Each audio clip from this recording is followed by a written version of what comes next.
everyone, I'm Maureen Cristobal from BSIHM 2Y1-5. The 1986 Philippine presidential election stands as a pivotal moment in the nation's history, marking the end of long-standing regime under Ferdinand Marcos and ushering a new era of democracy. Central this political upheaval was Corazon Aquino, a figure whose rise prominence became synonymous with the fight against tyranny. She was not just a passive vessel of opposition. She became an iconic symbol of how ordinary citizens should unite against a repressive government influenced by widespread corruption and abuse of power. In early 1986, the political landscape of Philippines was fraught with tension and disillusionment.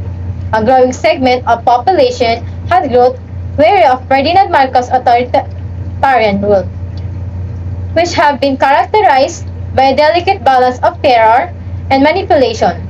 Discontent gave rise to vibrant opposition, which railed around Corazon Aquino, the widow of assassinated opposition leader Benigno Ninoy Aquino Jr. Her personal tragedy transcended her grief. It galvanized the populace, inspiring them to rise against the government injustices. The election campaign was mired in controversy from the outset. Reports of government tragedy, intimidation tactics, and widespread electoral fraud was rampant. Despite this opposite condition, Corazon Aquino supporters, bowed by a sense of hope and urgency, mobilized across the nation. They canvassed neighborhoods and secured over millions signatures, advocating for a fair electoral process and pushing her candidacy forward. This call to action was remarkable, demonstrating a resolve among the Filipino people that they were ready to challenge the status.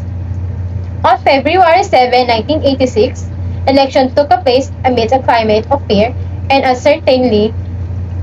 The Marcos regime determined to maintain its grip on power and resorted to fraudulent practices to distort the election result. However, the dedication spirit of the people could not be easily extinguished.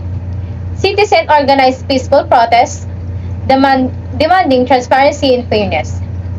The resulting turmoil revealed a stark divide between the government and its constituents, highlighting the loss of legitimacy Marcos faced.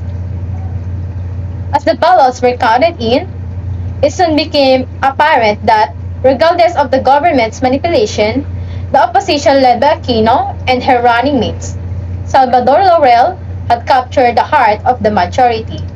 Despite the regime's attempts to assert control, public outcry and international scrutiny intensified.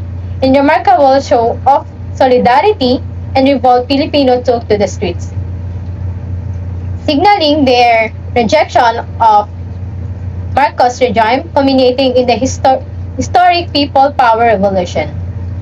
On February 25, 1986, Corazon Aquino was proclaimed the first female presidential of the Philippines, with Salvador Laurel as her vice president.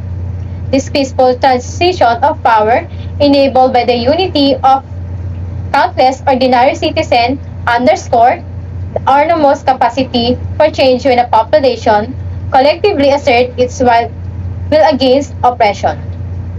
Aquino's presidency symbolized the triumph of democracy over dictatorship and served as a reminder of the power of community solidarity. Aquino's administration faced immense challenge in the post-election environment, including reconstructing a fractured political system and addressing the widespread poverty and social inequalities in the country.